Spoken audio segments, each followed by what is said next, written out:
So yesterday, my favorite politician and all-around slime bag, Lindsay Graham, received a letter from Mr. Weiss, who was the U.S. attorney responsible for the Hunter Biden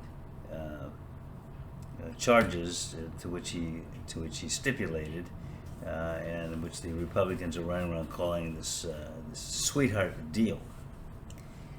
And so Mr. Weiss wrote a letter to Lindsey Graham, and he was specifically addressing this allegation that was made by these Internal Revenue agents who were investigating Biden, and one in particular.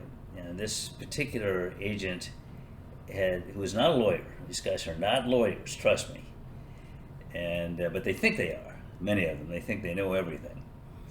So, and a lot of them have an animus. Many of them have an animus against Democrats. Clearly, this guy has an animus against the Bidens.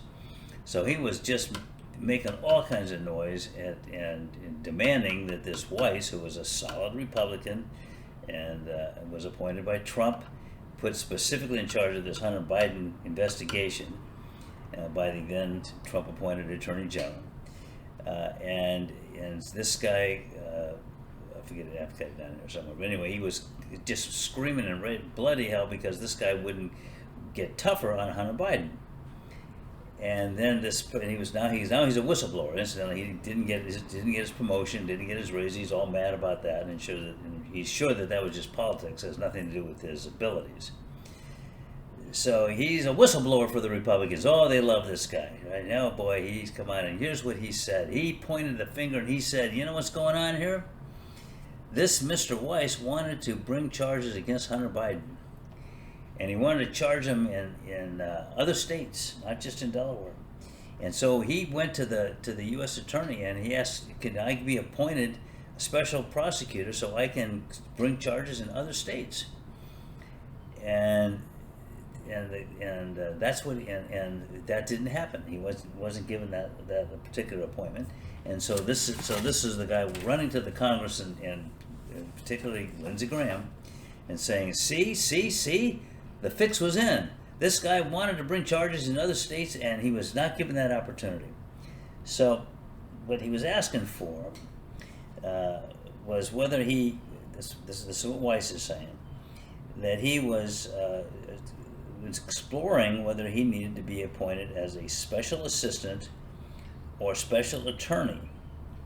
And with that designation, he would then be able to bring charges in other jurisdictions. In other words, bypass the U.S. attorney in these jurisdictions and bring charges himself if he felt the charges arose out of another jurisdiction, like in California or Washington, D.C.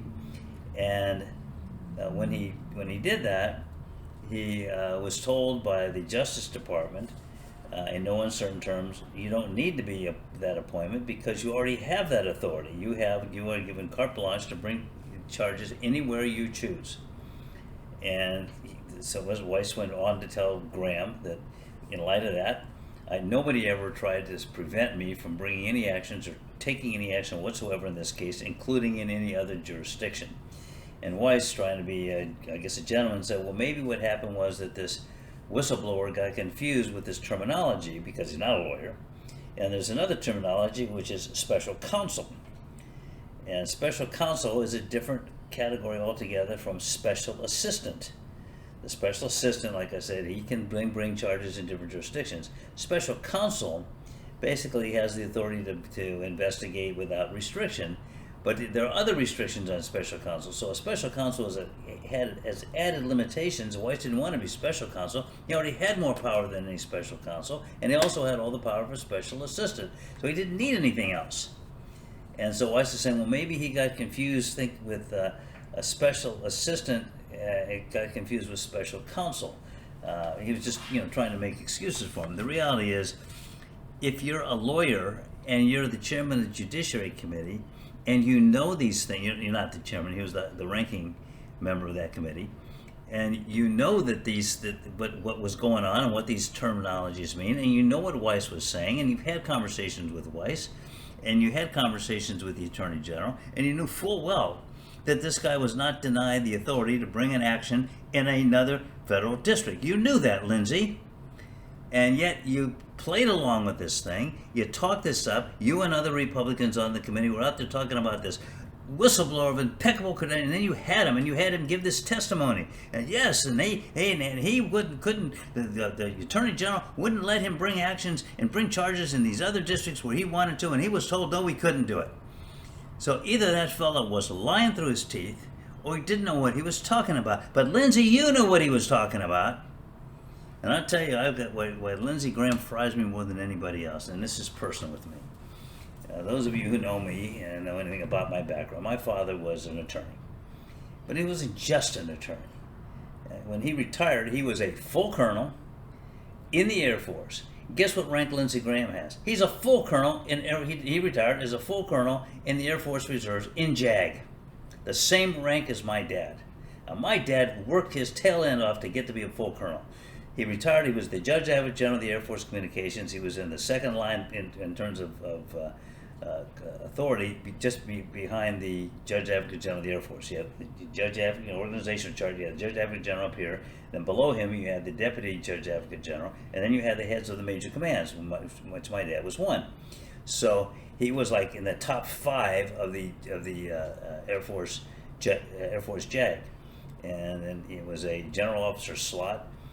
He retired as a full colonel, and then he stayed on with the civilian equivalent of brigadier general because he was in charge of selling the Air Force Communications, Alaskan Air Force Communications system to private industry, and Congress had given that task to the Air Force, and the Judge Advocate General of the Air Force gave it to my dad, and my dad took the project, and it was a hell of a project, many years in the execution, for which my dad was awarded the Legion of Merit, which is the second highest peacetime award that the military can receive.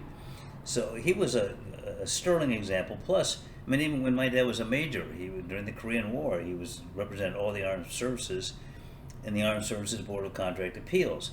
When he was a captain, he was appointed by Truman to be in charge of the status of forces prosecutions in Europe. And my dad was a war hero. He was also a first assistant U.S. attorney. He was a deputy attorney general. He was all kinds of things. He was an outstanding lawyer, best lawyer I've ever known, and that includes me. And I have my opinion of myself as a lawyer.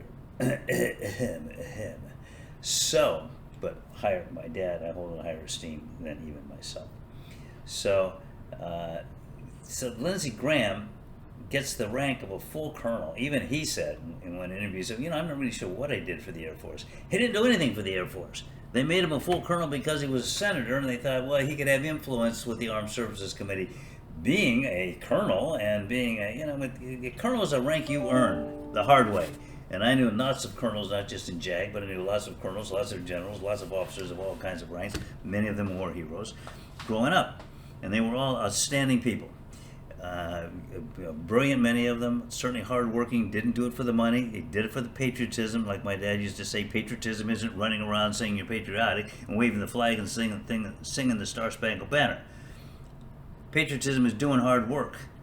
People who pay taxes are patriots, but people who work for the government, who get low pay and work long hours, often make heavy sacrifices. Like in my dad's case, put his life in danger every day, every mission that he flew over out of South Africa, North Africa rather, over Sicily. Those people, they're real patriots. They don't just talk. Lindsey Graham was a talker. And as far as I know, he didn't do anything to earn the rank of colonel. But boy, he was out there, here I am, I'm a colonel in the Air Force JAG, da-da-da. Okay, if you're a colonel in the Air Force JAG, how come you don't know the difference between special counsel and special assistant? You don't know the difference between those two? Well, then you shouldn't be in that position, or you're lying, which I think is probably the latter. And huzzah to those people in South Carolina who booed him off the stage when he was there with Donald Trump, because they see that he has no character and no backbone, and he'll say whatever he wants to say, whatever he thinks is going to work for him in the moment. And they see that in him. I see that in him. He's a disgrace. And playing this thing, this Hunter Biden thing, And he's, of course, not the only one. All the Republicans are, loving this thing. Let me read you what this lawyer for this IRS agent said. After this letter came to light, which was yesterday, and he realized that the jig was up, that his guy did not have any goods on Biden or this Weiss at all. Here's what he says. As a practical matter, anytime you don't have the law on your side, you always say as a practical matter. As a practical matter, it makes no difference whether Weiss requested special counsel or special attorney authority. Remember, special authority means the ability to go into another jurisdiction without permission. Special counsel is a different designation altogether. This guy says it makes no difference whether he was requesting special counsel or special attorney authority. The reason he's saying that is because his client testified that Weiss was seeking special counsel authority, and it was denied. And he wasn't seeking special counsel authority. He wasn't seeking either, but he wanted to verify and ensure that he had in fact the authority of a special assistant, and they said, yes, you do. So this guy said, well, then it doesn't really matter whether a special assistant or special counsel. He knows, of course, full well that nobody in this country besides maybe Mr. Weiss and I understand the difference. And Lindsay Graham. So, where did we go? Anyway, he said, here we go. It makes no difference. Shapley's attorney said, quote, under no circumstances should the process have included the political appointees of the subject's father, because Congress and the public had been assured it would not, but it did. It did? How did it? What exactly was it that this political appointee, and he's talking about the Attorney General, but that he was included in the process? What he did was he said, I'm not being included in the process. He came out and he said, look it, this fellow was appointed by Donald Trump with full authority to investigate Hunter Biden. Normally what happens is when a new president comes in, all the U.S. attorneys tender their resignation. Most of them are accepted.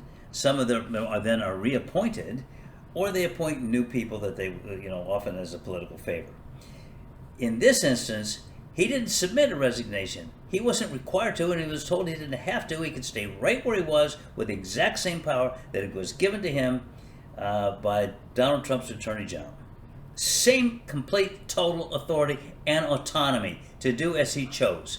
So Garland did not involve himself in this process at all. He did it other than to say, I'm not involved in the process. So I guess if you say, I'm not driving the car, that means you were driving the car. He wasn't involved in the process. He said he wasn't involved in the process. Lindsey Graham knew he wasn't involved in the process. Those Republicans on that committee, because they're not stupid and they're all lawyers and they're all involved in the government, they know the difference between special assistant and special counsel.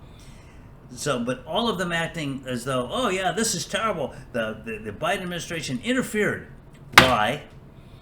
With this U.S. attorney's ability to handle the matter in the way that he saw fit.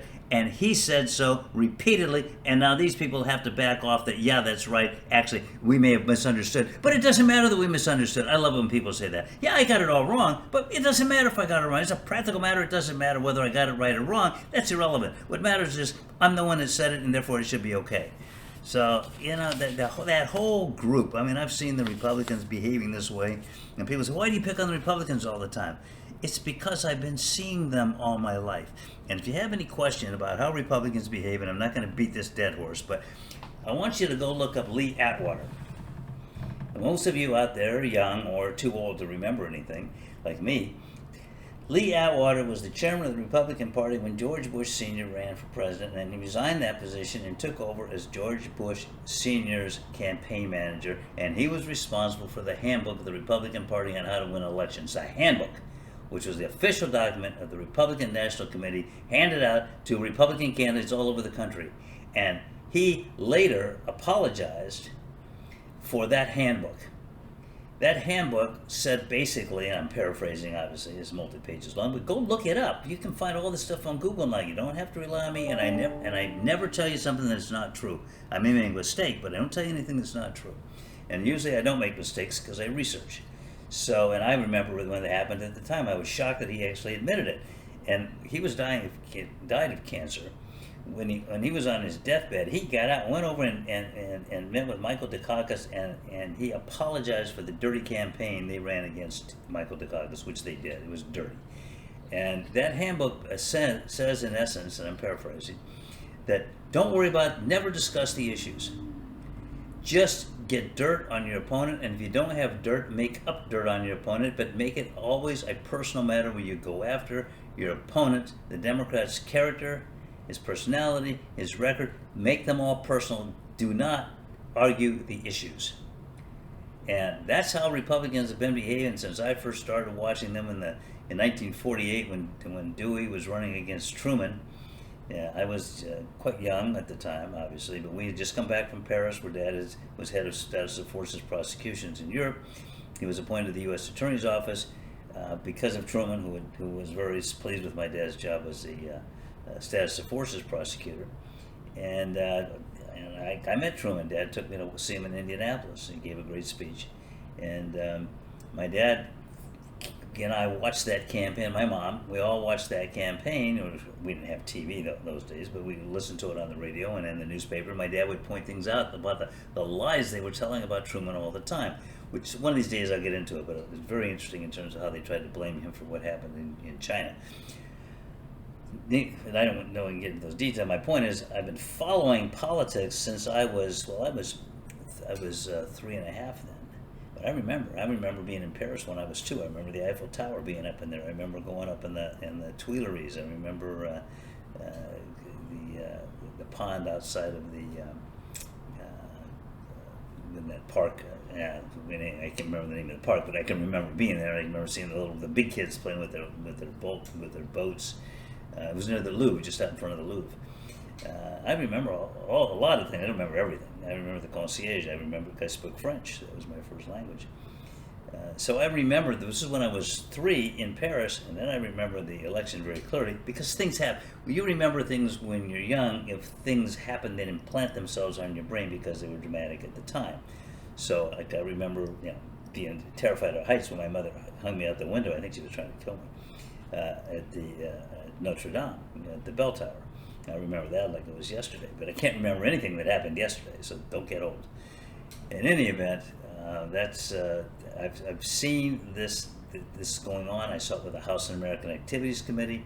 I saw it with MacArthur, Tail Gunner Joe, and my dad hated people who talked about their military record. And Joe MacArthur used to call himself, he said he was a tail gunner in a bomber in World War II. Well, he wasn't. He made that up. He was the precursor of George Santos. I think he probably spoke to George Santos in a dream or something.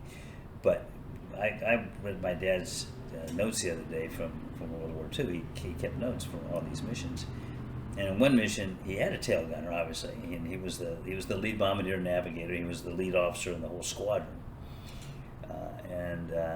When they got back, they were attacked in every mission, violently attacked by flak and by German fighters and Italian fighters. He got back and he went back and inspected the plane, and in the back of the plane was the bubble for the tail gunner, that it was just completely destroyed by machine gun bullets. His tail gunner's body was riddled with bullets, and Dad had to dig his body out. So every time he heard MacArthur talking about what a tail gunner he was in World War II, my dad had a conniption fit, and I don't blame him. So when you're a real hero, and none of those guys, my dad, but all those people with whom I grew up, they never talked about their war records. They never talked about their heroism. They just put their uniform on and went to work and came back home. And the people were talking about heroism, about the flag all the time, and what great patriots they are. The people on Fox News who've never been in a uniform in their life, they love to talk about how wonderful the military is and how patriotic they are because they live in the reflected glory of the military people they bring on. But none of them are ever in the military. They just talk about it.